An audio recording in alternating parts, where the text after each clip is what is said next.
சிறப்பு இன்றைக்கும் இருக்கிறது. அதுபோலவே நம்முடைய தியாகி பள்ளிக்கு எதிராக இருக்கிற சவேரியார் அப்படிங்கிறவர்கள் தான் வடவீதி சுப்பிரமணியார் கோவிலில் முதல் மரியாதை ஒரு 20 ஆண்டுகளுக்கு முன்பு வரை தரப்பட்டது என்பதும் நிறைய பேருக்கு தெரியாது. இதுபோல ஒரு இஸ்லாமியர் திருவண்ணாமலை வீதிதோறும் சென்று திருப்புகழை ஓதினார். இன்றைக்கும் ஒருவர் திருப்புகழை 63 ஆய்வு மையத்தில் ஒரு இஸ்லாமியர் தொடர்ந்து பாடிக்கொண்டிருக்கிறார். இப்படி பல அதே போல சந்தாமியன் இங்க ஒரு தர்கா மாதிரி, அதாவது முஸ்லீம் கட்டடம் இருக்கு.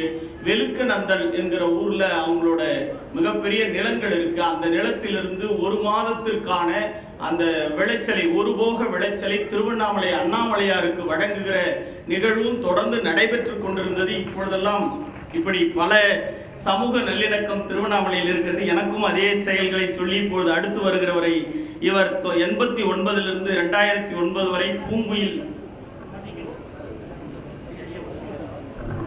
திரு மாண்புமிகு அமைச்சர் பெயரால் அமைந்திருக்கக்கூடிய ஏவாவேலு பள்ளி ஆசிரியை திருமதி சில்வி அவர்களை அன்புடன் மேடை கிடைக்கிறோம். முதல் நிகழ்வாக அமைச்சர் அவர்கள் தலைமையில் இவருடைய கலை நிகழ்ச்சி நடைபெற்றது.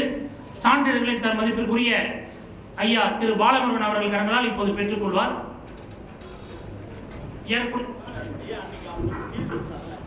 அவருக்குரிய நினைவு பரிசினை ஐயா திரு சிவகுமார் அவர்கள் வழங்குவார். 65 மாணவியர்கள் என்று அற்புதமாக கலை நிகழ்ச்சி நடத்தினார்கள். முதல் நாள் நிகழ்வே ஒரு நல்ல தொடக்கம் பாதி வெற்றிக்கு சமம் என்பார்கள். அந்த வகையில் அருமையாக கலை நிகழ்ச்சியில் நடத்திய மாண்புமிகு அமைச்சர் பெயரால் அமைந்திருக்கக்கூடிய திரு ஏவாவேலு மெட்ரிக் மேல்நிலைப்பள்ளி மாணவி மற்றும் சில்வியா அவர்களை நன்றி. அடுத்து சிஷ்யா பள்ளி ஆசிரியை திருமதி கல்பனா அவர்களை அன்புடன் மேடை கிடைக்கிறோம். ஏறக்குறைய 220 மாணவிகளை அழைத்து வந்து கலை நிகழ்ச்சியில் நடத்தி அற்புதமாக ஒரு நிகழ்வை ஒருங்கமைத்து தந்த சிஷ்யா பள்ளி மாணவர் மற்றும் ஆசிரியர் மற்றும் நிர்வாகத்திற்கு நன்றி. அவருக்குரிய சான்றிதழை மதிப்பிற்குரிய திரு வட்டாட்சியர் திரு பாலமுருகன் அவர்கள் வழங்குவார்.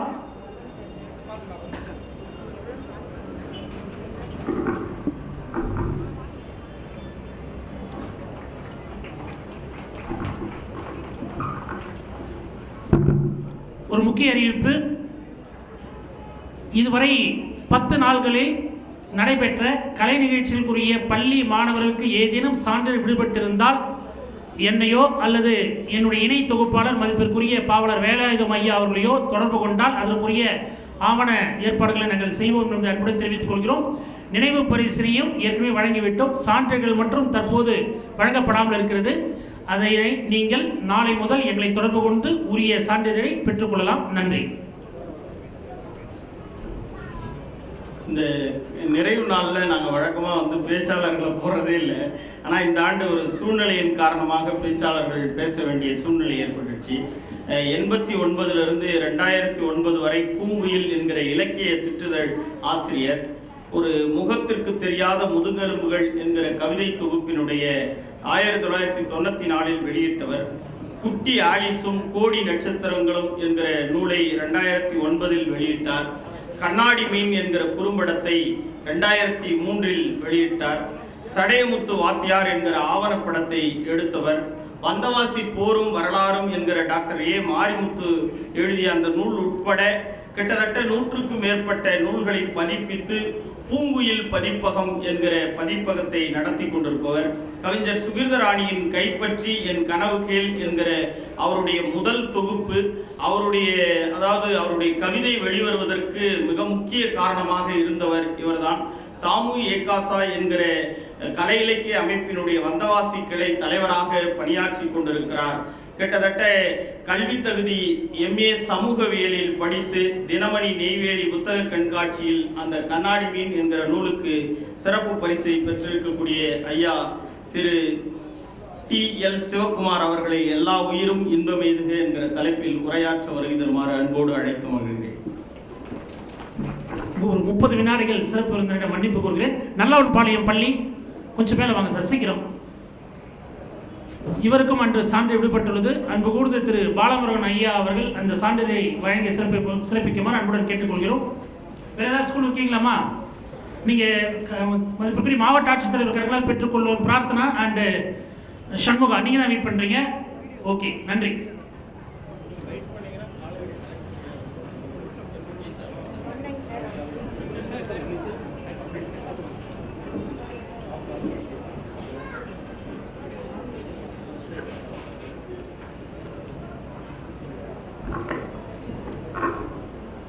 எல்லோருக்கும் இனிய மாலை வணக்கம்.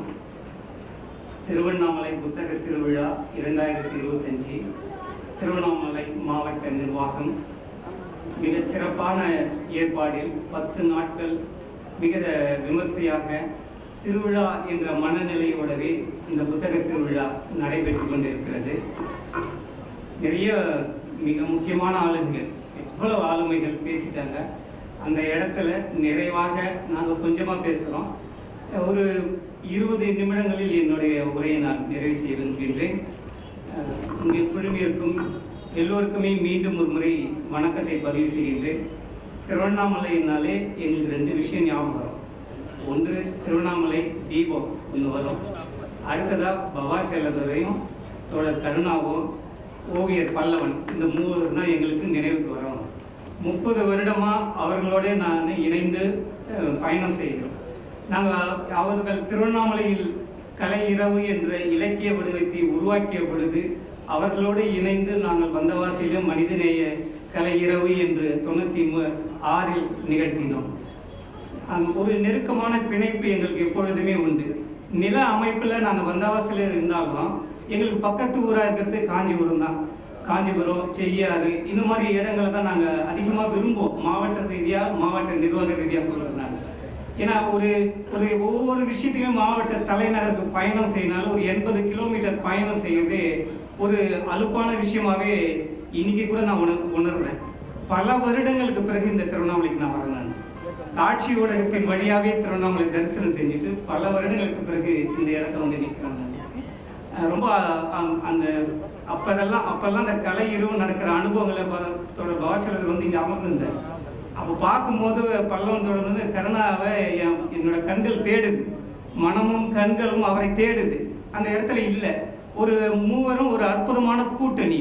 இன்னைக்கு டிஜிட்டல் யுகத்தில் ஓவியங்கள் ஒரு நிகழ்வு நடக்குதுன்னா எல்லோருக்குமே அழைப்பிதழ்கள் டிஜிட்டல்லே பரிமாறப்படுது. ஒரு பதாகை வைக்கிறதுனா கூட ஒரு சில நிமிடங்களை நம்ம செய்து முடிச்சிடலாம் விஷயங்களை.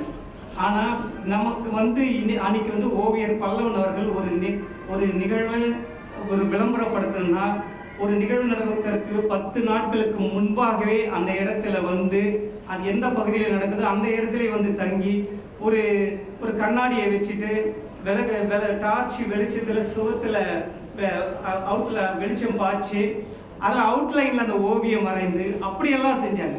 அப்படியான ஒரு தன்மையில் இருந்த நிலம் இது. திருவண்ணாமலைனாலே பவாச்சலத்தோட கதை வந்து அந்த மல்லாட்டை கதைலாம் மறக்க முடியாத விஷயம். மல்லாட்டுன்ற சொல்லே இன்னைக்கு நம்ம மறந்துச்சு. எல்லாரும் வேர்க்கடலன்னு ஃபேஷனாக சொல்கிறோம். அந்தந்த வட்டார மொழிக்கான சொல்லை வந்து நம்ம மறந்து நிற்கிறோன்றதான் சொல்லணும். ரொம்ப ஒரு நெகிழ்வான தருணமாக தான் நான் இதை உணர்றேன்.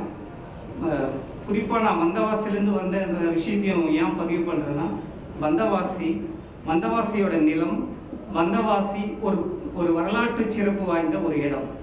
வரலாற்று சிறப்பு வாய்ந்த வந்தவாசியில் வந்து பார்த்தீங்கன்னா இந்தியாவோட போக்கை ஒரு இந்தியான்ற ஒரு கட்டமைப்பை நமக்கு உருவாக்கி கொடுத்த ஒரு தளம், ஒரு களம் எதுனா அது வந்தவாசி போர் தான். 23/1 பிளாசி போர் நடக்குது. 1767 பிளாசி போர் நடக்குது. அந்த பிளாசி போர் நடந்து முடிஞ்ச பிறகு ஒரு 3 வருடம் கழித்து 22/1/1760 வந்தவாசி போர் பிரிட்டிஷ் படைக்கும் பிரெஞ்சு படைக்கும் நடக்குது. அதுக்கு முன்னாடி நடந்த ராபர்ட்ல இதில் பிரிட்டிஷ் அந்த பிளாசி போரில் வந்து பிரிட்டிஷார் ஜெயிச்சாலும் அவங்களுக்கு ஒரு தெம்பு இருக்குது, ஜெயிச்சாலும். ஆனால் ஒரு நம்பிக்கை இல்லை. ஆனால் வந்தவாசி போர் வந்து ஒரு சின்ன சண்டை தான். அது வந்தவாசி பேட்டில் ஆஃப் வேண்டிவாஷின் தான் அதை குறிச்சிருக்காங்க. ஆனால் அந்த வந்தவாசி போர் வந்து ஒரு மிகப்பெரிய தாக்கத்தை ஏற்படுத்துது அவங்களுக்கு. பிரிட்டிஷ் வந்து ஜெயிக்கிறாங்க. ஜெயிச்ச பிறகு இனி இந்த இடத்த அதாவது யார் அந்த போரே நடக்கிறது வந்து நம்மளுக்கு நடக்கலை. வந்தவாசியில் அந்த போர் நினைவு நாள் நாங்கள் நடத்தும் போதெல்லாம் கொண்டாட்ட மணலில் நடத்த மாட்டோம். நாங்கள் அதை பிரிட்டிஷ்காருக்கும் ஃப்ரெஞ்சுக்காருக்கும் இந்த போர் நடந்தது. நாம் வந்து 3வது மனுஷனாக நம்ம வெளியிருந்து வேடிக்கை பார்த்தோம். நம்மளை யார் ஆள போகிறாங்கன்னு 2 பேர் சண்டை போட்டாங்க. நம்மளை யார் ஆளறது, நம்மளை வந்து ஆள போகிறது யாருன்றதுக்காக அவங்க 2 பேரும் யார் அதிகாரத்துக்கு வர வேண்டிய ஆள் அப்படின்றதுல அவங்க ஒரு முன்மாதிரி நின்றுட்டு இருந்தாங்க. அப்போ அதை நம்ம வந்து கொண்டாட்ட மனநிலையில் ஒரு சுதந்திர போருக்கான எழுச்சி அதில் கிடையாது. ஆனால் அந்த போர் வந்து ஒரு இந்தியான்ற உருவாக்கத்துக்கு மிக முக்கியமான, ஒரு பிரிட்டிஷ் இந்தியான்ற உருவாகிறதுக்கு ஒரு முக்கியமான போராக அது அமைஞ்சது. அந்த போரோட தொடர்ச்சியில் தான் அதன் பிறகு பிரிட்டிஷாருக்கு அந்த நம்பிக்கை ஏற்பட்டு அது ஒரு வலுவாகுது. அந்த போரை கூடவே இருந்து கவனித்த ராபர்ட் ஹோம் என்ற ஒரு மருத்துவர் அந்த போர் கூடவே இருந்து போர் நடக்கும்போது தினம் ஒரு குறிப்பு எழுதிட்டே வருவார். எழுதிட்டு வரும்போது இந்தியா இந்த போரில் எங்களுக்கு கிடைச்ச பரிசு, இந்தியா என்ற இடம் வந்து எங்கள் ஆளுகைக்கு ஆட்பட்டது அப்படின்ற ஒரு வரியை குறிப்பிட்டார். டாக்டர் ஏ மாரிமுத்து அவர்கள் அண்மையில் தான் மறைந்து விட்டார். அவர் வந்து அந்த வந்தவாசி போரும் வரலாறும் என்ற நூலை வந்து மிக விரிவாக பதிவு செஞ்சிருக்காரு. அதற்கு முன்னாடி வந்தவாசி போர் பற்றி சில விஷயங்கள் சொல்லணும்னு விருப்பப்பட்டேன் நான். ஏன்னா அந்த நூலுக்கு முன்னாடி நம்மளுடைய முன்னாள் மாவட்ட ஆட்சித்தலைவர் அந்த ராஜேந்திரனும் தோழி வெண்ணிலா அவர்களும் இணைந்து ஒரு கட்டுரை தொகுப்பை கொண்டு வந்தாங்க. வந்தவாசி போர் 250வது ஆண்டு இதில். அதற்கு முன்னாடி வந்தவாசி வழக்கறிஞர் குமார் அவர்கள் வந்தவாசி 99 ஒரு புத்தகம் சின்ன வெளியீடு கொண்டு வந்தாங்க. அதுக்கு முன்னாடி தினத்தந்தியில் தான் வந்தவாசி போர் பற்றியான செய்திகள். இது ஏன் அப்படி பதிவு பண்ணுறேன்னா, ஒரு வரலாற்று பின்புலம் தெரிஞ்சாதான், ஒரு வரலாற்று சம்பவங்களை உள்வாங்கினா தான் இலக்கியத்தை முழுமையாக நாம் அதை அனுபவிக்க முடியும். அந்த இலக்கியத்தை அடுத்த தலைமுறைக்கு நாம் ஒரு நியாயமான முறையில் திருப்பி அளிக்க முடியும். நம்ம அப்படி ஏன் சொல்கிறேன்னா, அந்த விஷயங்கள் வந்து வரலாறுகள் இன்னைக்கு திருப்பி நிலையில் மாறிட்டே இருக்கு. எல்லா வரலாறுகளுமே மாறிட்டு இருக்கிற காலகட்டத்தில் வரலாறுகளை நம்ம மிக சரியாக பதிவு பண்ண வேண்டிய கட்டாயத்தின் நம்ம நிற்கிறோன்றதை பதிவு செய்து புத்தக கண்காட்சி புத்தகம் குறித்து நாம் வந்து இங்கே நிற்கிறோம். என்ன அப்படின்னா, என்னோட தாத்தா வந்து ஒரு ஆசிரியர், அப்பா வந்து ஒரு வாத்தியார், அப்பாவும் ஒரு ஆசிரியர். அப்பா நான் 13 வயதில் இருக்கும்போது அப்பா வந்து இறந்துட்டார். அப்பா இறக்கிறதுக்கு முன்னாடியே கூட அவர் என்ன சொல்லுவார்னா, தினம் எங்களுக்கு வந்து சொல்கிறது வந்து, புரியுதோ இல்லையோ ஆங்கில செய்தித்தாளை படியுங்க. புரியுதோ இல்லையோ 13 வயசுக்குள்ளவே புரியுதோ இல்லையோ ஆங்கில செய்தித்தாளை படியுங்க. அவங்கெல்லாம் அப்போ வந்து ஹிந்தி பாடம் படித்தவங்க தான். அவங்களாம் அப்போல்லாம் ஹிந்தி பாடம் படிச்சுட்டு தான் இப்போ ஆசிரியர்கள். ஆனால் இந்த வார்த்தையை சொல்லுவாங்க, புரியுதோ இல்லையோ ஆங்கிலத்தை படின்னு. ஏன்னா ஒரு ஒடுக்கப்பட்ட சமூகத்தில் இருந்து ஒரு மனிதன் விடுதலை பெறணும்னா அவன் வந்து மீண்டும் மீண்டும் ஒரு ஒரு ஒரு சிறு வட்டத்துக்குள்ளே உழலாமல் இந்த இடத்துலேருந்து சர்வதேச மொழியாக இருக்கிற ஆங்கிலம் படித்தாதான் சிறகு அடித்து வெளியே பறக்க முடியுன்றதுக்கு அந்த வார்த்தையை சொல்லுவாங்க. அவர் இறந்த பிறகு பார்த்தீங்கன்னா எனக்கு ஒரு தனிமை, ஒரு துயரம் இருக்கும் மனிதனுக்கு. எங்கள் வீடெல்லாம் இப்பவும் எல்லார் வீட்டிலும் அப்படி இருந்திருப்பீங்க, கூட்டு குடும்பம். எங்கள் தாத்தா வாத்தியார் இருந்தாலும் எங்கள் பெரியப்பா வந்து சட்டமன்ற உறுப்பினர், வந்தவாசி தொகுதியோட முதல் சட்டமன்ற உறுப்பினர். டாக்டர் அம்பேத்கர் அவர்களால் தொடங்கப்பட்ட தாழ்த்தப்பட்ட சமூகம் என்ற அந்த கட்சியில், ஃபெடரேஷன் கட்சியிலோட முதல் எம்எல்ஏ, இரட்டை உறுப்பினர்கள். அப்படி ஒரு குடும்பம் பெரிய குடும்பமாக இருந்தாலும் ஒரு தனிமையில் நிற்கும்போது பார்த்தீங்கன்னா, அப்போ எது நம்மளுக்கு வந்து கை கொடுத்ததுன்னா புத்தகங்கள் தான் என்னை வளர்த்து இந்த இடத்துல வந்து நிறுத்தி நிற்க வச்சிருக்கு. புத்தகங்கள் இல்லைன்னா அந்த புத்தகங்கள் எங்கே போனோம்? இன்னைக்கு கிடைக்கிற மாதிரி எல்லா இடத்துலையும் புத்தகங்கள் கிடைக்காது, நூலகத்தில் கிடைக்கும். நூலகங்களில் வாசித்த அனுபவங்கள் தான் எனக்கு அந்த வாசிப்பு அனுபவம் ஏற்பட்ட பொழுது என்ன ஆகுதுன்னா, நான் +2 படிக்க காலத்திலேயே வந்து 89லேயே வந்து பார்த்தீங்கன்னா கையெழுத்து பத்திரிக்கை, பூங்குயில்ற கையெழுத்து பத்திரிக்கை தொடங்கிட்டேன். பூங்குயில்ற கையெழுத்து பத்திரிக்கை நான் தொடங்குறதுக்கு அடித்தளமாக இருந்தது பேரறிஞர் அண்ணாவுடைய கட்டுரைகளையும் கதைகளையும் வாசிக்க எனக்கு கிடைச்ச அனுபவங்கள் தான். ஒரு கைப்பிரதி நாமளும் எழுதலான்னு எழுதலான்ற முடிவுக்கு வரும். அது எழுதலான்னு முடிவுக்கு வர்றதுக்கு அடித்தளமாக இருந்தது எதுன்னு பார்த்தீங்கன்னா, கோகுலம் சிறுவர் பத்திரிக்கை. கோகுலம் சிறுவர் பத்திரிகையில் அழவல்லியப்பா அவர் ஆசிரியராக இருக்கார். அவர் வந்து கோகுலம் சிறுவர் மன்றம்னு ஒரு மன்றம் தொடங்கியிருக்காரு. அதில் உறுப்பினரானால் தான் அந்த உறுப்பினர்கள் எழுதுகிற துணுக்குகளையோ பொன்மொழிகளையோ கதைகளையோ அந்த உறுப்பினர் அடையாள எண் கொடுத்துருப்பாங்க. அந்த எண்ணோட தான் நீங்கள் போட்டிங்கன்னா அது கோகுலம் சிறுவர் பத்திரிகையிலே வரும். முதல் துணுக்குகள் எழுதுறதுக்காக தான் நான் எழுத்து இதுக்கே வந்தேன். துணுக்குகள் எழுத ஆரம்பிக்கும் பொழுது அதில் முதல் துணுக்கு இடம்பெற்றும் போது அழவல்லை அந்த கோகுலத்திலிருந்து ஒரு 5 ரூபாய் மணி ஆர்டர் வரும். இந்த அனுபவம்லாம் இப்போல்லாம் இருக்கான்னு தெரியல யாருக்கா. அந்த 5 ரூபாய் மணி ஆர்டர் வாங்க சந்தோஷம் வேறு எதுலையுமே இன்னைக்கு வரைக்கும் கிடைக்கல எனக்கு. அந்த 5 ரூபாய் அந்த காசு வந்து மிகப்பெரிய நம்பிக்கை அளித்த ஒரு தன்மை அது. அந்த அனுபவங்களை தான் சிறு பத்திரிகை பூங்குயில் இதழ் தொடங்கணும். அதன் கையெழுத்து பத்திரிகையாகவே 5 வருடம் அந்த இதழ் வந்தது. அதன் பிறகு அச்சு வடிவம் ஒரு நல்ல அந்த வசதியும் வாய்ப்பும் ஏற்பட்ட பிறகு அச்சு வடிவில் அந்த இதழ் கொண்டு வந்தோம். இதழ் வந்து 2009க்கு அப்புறம் நிறுத்திட்டேன். ஆனால் பதிப்பு சார்ந்து பல புத்தகங்களை இன்றைக்கும் பதிப்பிச்சுட்டு இருக்கேன். பல முக்கியமான படைப்பாளிகள் எழுத வந்த முதல் நிலை படைப்பாளிகள் எல்லாமே பூங்குயிலில் எழுதினவங்க தான். நம்முடைய அருமையான தோழர் பவாச்சலதர் அவர்கள் இருக்கார். அவரோட ஒரு கவிதை கூட பூங்குயில் இடம்பெற்றது. வீடு குறித்து அவர் எழுதின ஒரு கவிதையும் அதில் இடம்பெற்றிருக்கிறது. எத்தனை படைப்பாளிகள் பூங்குயிலில் நாங்கள் செஞ்ச ஒரே விஷயம் என்னன்னா, அந்த நேரத்தில் எங்களுக்கு ஊக்கமளித்தவர் வந்து வள்ளிக்கண்ணன், சாகித்ய அகாடமி விருது பெற்ற எழுத்தாளர் வள்ளிக்கண்ணன் அவர்கள் வந்து அவர் எங்களுக்கு ஒரு போஸ்ட் கார்டில் எங்களுக்கு உற்சாகப்படுத்துவார். எழுதி புத்தகங்களோடு வாழறது ஒரு சிறந்த வாழ்வு என்று எப்போதுமே அதை குறிப்பிட்டு சில விஷயங்களில் பகிர்ந்துக்குவார். அவர் சொன்ன அந்த அந்த நேரங்களில் அவருக்கு நாங்கள் வந்து ஒரு நிதி அளிப்பு செஞ்சோம் வந்தாசியில். அந்த நேரத்தில் அவருக்கு வந்து ஒரு 5,000 ரூபாய் பண முடிப்பு கொடுத்து நாங்கள் அவருக்கு ஒரு நிதியை கொடுத்தோம். நலிந்த எழுத்தாளராக இருக்காரு அப்படின்றதுல இன்னைக்கு காலம் கொஞ்சம் மாறி இருக்கு. எழுத்தாளர்களுக்கான வாய்ப்புகள் வசதிகள் கொஞ்சம் மாறி இருக்கு. அன்னைக்கு அவருக்கு நாங்கள் அதை கொடுத்தோம். அப்போ எங்கள் ஊரில் எங்கள் கூட இருக்கிறவங்களாம் எங்ககிட்ட சொல்கிறாங்க, போயும் பிழைக்க தெரியாத இருக்கிய நீ, இந்த பணத்தை எடுத்துன்னு போய் பக்கத்தில் 3,000 தான் வீட்டு மனை, அதை வாங்கியிருக்கலாம்ல, நீ வாங்கலாம் இல்லை அப்படின்வாங்க. ஆனால் எங்களுக்கு அந்த உணர்வெல்லாம் இல்லை. இன்றைக்கும் இலக்கியத்தோடும் புத்தகங்களோடும் இலக்கியம் சார்ந்த மனிதர்களோடும் வாழ்வது என்பது ஒரு அற்புதமான வாழ்க்கை. அந்த வாழ்க்கையில் தான் நாங்கள் வாழ்ந்துட்டு இருக்கோம். இன்றைக்கி அதை நிற்கிறோம் நாங்கள். ஏன்னா என்னோட துணைவியார் இப்போ முனைவர் மகாலட்சுமி, அவங்களும் அந்த அந்த புத்தக வாசிப்பு புத்தகம் இந்த விஷயங்களோடவே இருக்கிறதால வாழ்க்கை துணையும் அப்படி நாங்கள் தேர்ந்தெடுத்துக்கணும். அப்படியான அந்த பயணம் வந்து நம்மளுக்கு மிகப்பெரிய மாற்றத்தை உருவாக்கும். புத்தகங்கள் என்ன, புத்தகங்கள் படிக்கிறோம் நான் எழுதின அந்த குறிப்பு ஒன்று கூட தொடவே இல்லை இன்னும். ஆனால் அதுக்கு முன்னாடி இத்தனை விஷயங்கள் பேச வேண்டிய முன்னோட்டமாக இருக்குது. புத்தகங்கள் என்ன, நம்ம வந்து என்ன செய்யும், புத்தகம் நம்மளுக்கு நிறைய மாற்றத்தை கொடுக்கும். சக மனிதனை நேசிக்க கற்றுக் கொடுக்கும். என்னதான் நம்ம எத்தனை விஷயங்கள் கற்றுக்கினாலும் ஒரு புத்தகம் கொடுக்குற உணர்வுல தான் நம்ம வந்து அந்த நாம் செஞ்சது தப்பு தான், இது நாம் செஞ்சது சரி அப்படின்ற அந்த தன்மையில் உறுதியாக நிற்கிறதுக்கு வந்து நம்மளுக்கு புத்தகம் தான் வழிகாட்டு. வேறு யாரும் கிடையாது. உற்ற நண்பன், பெற்றோர், தாய் அப்படி இப்படிலாம் சொல்லுவாங்க. திருமங்கை ஆழ்வார் சொல்ல ரொம்ப அற்புதமான பாசனம் திருமங்கை ஆழ்வார். எனக்கு ரொம்ப விரும்பி அதை எத்தனை முறையான படித்து பார்ப்பேன் நான். அதை எப்படி இவர் எழுதியிருப்பார், இந்த வார்த்தையை எப்படி இது எழுதியிருப்பார் அப்படின்ற மாதிரி ரொம்ப ரொம்ப நல்லா இருக்கும். குளம் தரும் செல்வம் தரும் அடியார் படை துயர் ஆயினவெல்லாம் நிலம் தரச்சியும் நீள் விஷும்பர்களும் அருளோடு பெருநிலைமைக்கும் வளர்ந்தரும் மற்றும் தந்திடும் பெற்ற தாயினும் ஆயினும் என்ன செய்யும்வர். பெற்ற தாயினும் ஆயினும் என்ன செய்யும், நலம் தரும் சொல்லை நான் கண்டு கொண்டேன் நாராயணான்வர். அந்த நலம் தரும் சொல் அவருக்கு நாராயணா இருக்கலாம், நமக்கெல்லாம் புத்தகம் தானே.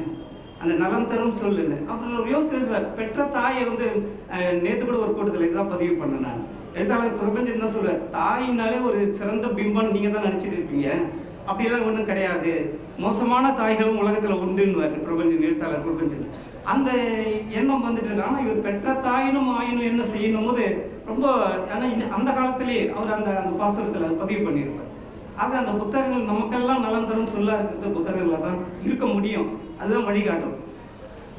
தமிழக அரசு இன்னைக்கு இருக்கிற நிலைமையில பார்த்தீங்கன்னா எங்கேயுமே இப்படி இல்லை. எந்த மாநிலத்திலும் இப்படி இருக்கான்னு தெரியல, உலகத்தில் கூட எனக்கு இப்படி நடக்குதான்னு தெரியல. வருடந்தோறும் மாவட்டந்தோறும் புத்தக கண்காட்சி நடக்குது. இது வந்து சாதாரணமாக இது ஏதோ ஒரு இதுக்காக நடக்குதா அப்படின்றதெல்லாம் இல்லை. இப்படி நடத்துறது அசாத்தியம். மாவட்டந்தோறும் ஒரு புத்தக கண்காட்சி நடத்துது. ஏன்னா ஒரு புத்தக கண்காட்சி நடத்தாலும் வருஷத்துக்கு ஒரு முறை புத்தகங்களை வாங்கி பழகணும் நம்மளுடைய மனநிலை. வருடந்தோறும் புத்தகம் நடந்தால் எப்படி வாங்குவாங்க? அது ஒரு நுகர்வு பொருளாக மாத்திரமோன்ற எனக்கு ஒரு சந்தேகம் கூட வருது. வெறும் புத்தகத்தை எழுத்தாளர் ஜெயகாந்தன் தான் சொல்லுவார், அடிக்கடி சொல்லுவார், ஒரு புத்தகத்தை கொடுத்து இந்த படின்னு சொன்னாலே அது மேலே நிர்பந்தம் வருதுன்னுவார். அப்படி நம்மளுக்கு வந்து இந்த மாவட்டந்தோறும் புத்தகம் நடக்கிறதே ஒரு நுகர்வு சந்தையை நம்ம மாற்றிடுறோமோ, ஒரு பெரும் வணிகமாக மாறிடுமோ அப்படின்ற ஒரு அச்சம், ஒரு ஒரு ஒரு கேள்வி எழுது எனக்கு. ஆனால் இத்தனை கோடி மக்களில் நாம் வந்து ஒரு சிறு துளி தான், இத்தனை கோடி இல்லை. ஆனால் இந்த சிறு துளி தான் அத்தனை கோடி மக்களுக்கும் வாழ்வாதாரமாக நம்ம நிற்க போகிறோம். நாளைக்கு நாம் யார் ஒரு திருக்குறள் வச்சுருந்தா, ஒரு பழந்தமிழ் இலக்கியங்களை வச்சு தான், சங்க இலக்கியங்களை வச்சு தான் அடுத்தடுத்த தலைமுறைகள் நாம் உருவாக்கிட்டு வரோம். இன்றைக்கி சிந்து சமவெளி நாகரிகத்தில் கிடைக்கிற நம்மளோட ஆட்சியராக இருந்த ஆர் பாலகிருஷ்ணன் அவர்கள் வந்து பார்த்திங்கன்னா இங்கே ஒரு முக்கியமான ஒரு ஆய்வை நிகழ்த்தி அதை எல்லா இடத்துலையுமே சொல்லிட்டு வர்றார். அவர் என்ன சொல்கிறார், சிந்து சமவெளி நாகரிகத்தில் கிடைத்த எச்சங்கள், வரலாற்று ஆய்வுகள் எல்லாமே நம்ம சங்க பாடலில் இருக்கிற அந்த ஊர் பெயர்களோட அங்கே இடம்பெற ஊர் பெயர்கள் இந்த ஊர்களோட ஒத்து போகுதுன்னு சொல்றாரு. அப்போ எப்படி இது இவ்வளோ தூரம் அந்த ஆய்வை மேற்கொள்றாங்க? இதுதான் நவீன உத்தி. இந்த உத்தியை, இந்த நவீன அறிவியல் தொழில்நுட்பத்தை இதனோட சேர்ந்து நாம் கொண்டு போக வேண்டிய ஒரு கடப்பாடு இருக்கிறத காலத்துக்கேற்ற ஒரு ஆய்வை அவர் நிகழ்த்தி கொடுத்துருக்கார். இதை தான் நம்ம வந்து தமிழாசிரியர்களும் அறிவியல் தொழில்நுட்பர்களும் முற்போக்கு படைப்பாளிகளும் எல்லோருமே ஒன்றிணைந்து செயல்பட வேண்டிய காலகட்டம் இது. ஏன்னா அந்த அந்த சங்க இலக்கியத்தில் சொல்கிற ஊர் இதுதானா? நான் அடிக்கடி பண்டிதர் அயோத்தாசரோட ஒரு திருவண்ணாமலை தீபத்தோட ஒப்பிட்டு பார்த்துட்டு யோசிச்சிட்டே இருப்பேன் நான். ஏன்னா அவர் மலாடபுரம்னு ஒரு ஊரை சொல்வார். தீபம் பற்றி ஒரு கதையாடல் சொல்வார். திருவண்ணாமலைன்னு சொல்லும்போது தீபம் பற்றி சொல்லும்போது தீபம் எப்படி உருவாச்சுன்ற ஒரு கதையாடல் சொல்வார்.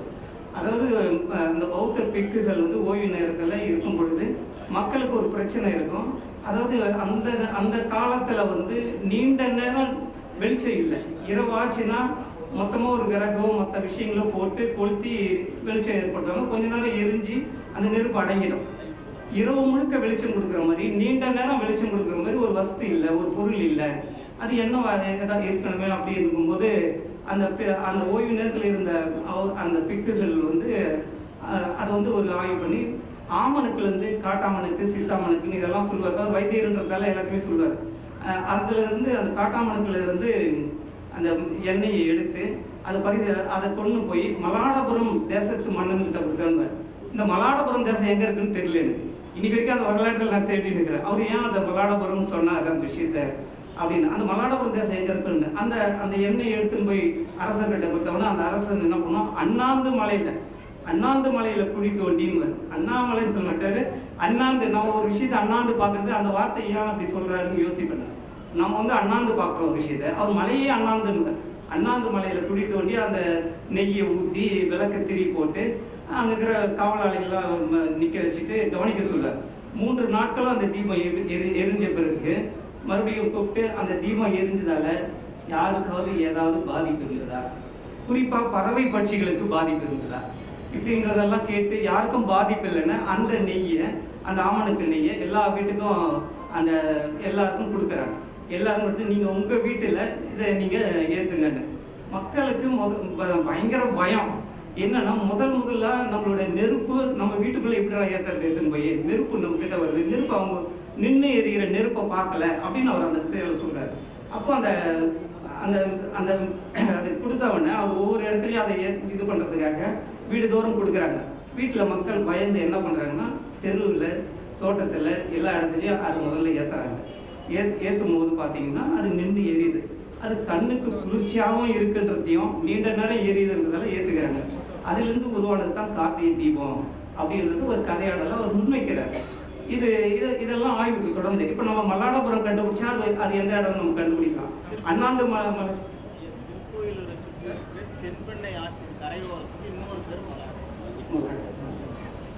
ஆக இந்த மலையார் இந்த கதையாடலை இப்படி முன்வைக்கிறார். ஆக இந்த மாதிரியான விஷயங்களை வந்து நாம் வந்து இன்னும் நம்மளுடைய பழந்தமிழர் அந்த நீண்ட நெடிய பாரம்பரியம் என்ற விஷயத்தை வந்து நம்ம வந்து ஆணித்தரமாக நிறுவுவதற்கு ஆதாரமாக நிறுவனம். நம்ம போகிற போக்கில் அடிச்சுட்டு போயிடக்கூடாது. நம்ம எதையுமே ஒரு ஆதாரமோ தரவுகளோடவோ சொன்னாலே பல விஷயங்களுக்கு நாம் வந்து முன்மாதிரியாக நிற்போம். ஏற்கனவே நம்ம அப்படி தான் நின்றுட்டு இருக்கோம். அதை இன்னும் நம்ம அழுத்தமாக சொன்னோம். இப்படி இருக்கும் போதே நம்மளுடைய நிலப்பகுதி ஆட்டம் காணுது. இப்படி இத்தனை பண்பாடுகள், இத்தனை கலாச்சாரங்கள், இத்தனை விழுமியங்கள், எத்தனை கோயில்கள். அந்த கோயில்கள்ன்றது வந்து என்னன்னா ஒரு நம்மளுடைய அரிய பொக்கிஷம். இன்னைக்கு நம்ம தமிழ்நாட்டில் இருக்கிற அத்தனை ஆலயங்களும் கோயிலும் பார்த்தீங்கன்னா வரலாற்று தகவல்களை அப்படியே அது புதையல் மாதிரி வச்சுன்னு இருக்கு. நம்ம என்ன பண்ணுறோம், கோயில் உள்ள போகிறோம், சாமி கும்பிட்றோம், வந்துடுறோம். அதை நுட்பமாக கவனிக்கிறதே நம்ம தவறிடுறோம். அது எத்தனை அந்த சிற்பங்கள், ஒவ்வொரு சிற்பங்களும் எப்படி இருக்குது, அந்த தூண் சிற்பங்கள் அது என்ன சொல்லுது, அந்த ஏன் அந்த இடத்துல அந்த தூண் சிற்பம் வச்சுருப்பாங்க. நாங்கள் வந்தவாசியில் கவனிப்போம். வந்தவாசியில் இருக்கிற ஜலகண்டேஸ்வரர் ஆலயத்திலையும் பார்த்தீங்கன்னா அது இப்போ தான் ஜலகண்டேஸ்வரர் ஆலயம் வருது. அது பழைய பேர்லாம் சுயம்பு நாதீஸ்வரர் வருது. அப்போ அந்த ஜலகண்டேஸ்வரர் ஆலயத்தில் இருந்து பார்த்தீங்கன்னா நீங்கள் காலஸ்தி கோயில் இருக்கிற காலஸ்தியில் இருக்கிற சிவன் கோயில், அப்புறம் வேலூரில் இருக்கிற ஜலகண்டேஸ்வரர் கோயில், இந்த கோயிலெல்லாம் ஒற்று பார்த்தீங்கன்னா அதில் ஒரு ஒற்றுமை தெரியும். எல்லா தூண் சிற்பங்களும் ஒரே மாதிரி தான் இருக்கும்.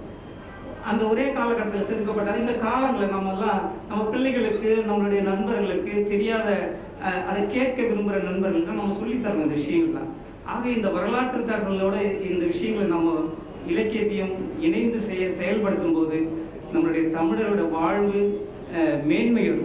அதுதான் பாரதியார் சொன்ன அந்த எல்லா உயிரும் இன்பம் எய்துகின்ற அந்த பாரதியார் வசன கவிதையை தான் நான் அந்த தலைப்பாக எடுத்தேன். நான் ஏன் எல்லா உயிரும் இன்பம் எய்தணும்னா, வாழ்க்கை என்னத்துக்கு, வாழ்க்கை எதுக்கு வாழறோம்? நம்ம இன்பமாக வாழறதுல இத்தனை போராட்டம். மாதம் இஎம்ஐ கட்டுறதுலேருந்து மாதம் வேற ஒரு விஷயங்களில் செய்கிறதுல, கல்யாணத்துக்கு போகிறது, காது குத்து போகிறதுக்கு, சாவுக்கு போகிறதுக்கு, எல்லாமே எந்த விஷயம் எதுக்காக செய்கிறோம்? நம்ம ஒவ்வொரு மனிதனும் தன்னை நிறைவு செய்யறதுக்காக, தன் ஆத்ம திருப்திக்காக, தன்னுடைய மகிழ்ச்சிக்காகவே எல்லா விஷயங்களும் மீண்டும் மீண்டும் மீண்டும் மீண்டும் செஞ்சுருக்கிறான். இதுதான் இந்த அந்த ஏன் அப்படி செய்யறோன்னா, அவன் இன்பம் எய்தணும். ஒரு இன்பம் தானே மனித வாழ்க்கையை நிறைவு பண்ணணும். எதுக்கு நம்ம எல்லாருமே இவ்வளோ போராடிருக்கோம்? அப்போ அந்த இன்பமான வாழ்க்கை நிலையன்னா, எல்லா உயிரும் இன்பம் எதுன்னா, எல்லா உயிரும் தான் இன்பம். நம்ம என்ன பண்ணுறோம்? கொசுவை கூட தானே அழிச்சுருக்கிறோம், நம்மளை கடிக்குதுன்னு. அது ஒரு உயிரினம் தானே. ஒரு அசுத்தத்தில் உருவானா கூட அது கூட ஒரு உயிரினம் தானே, அது கூட தானே அழிச்சுன்னு.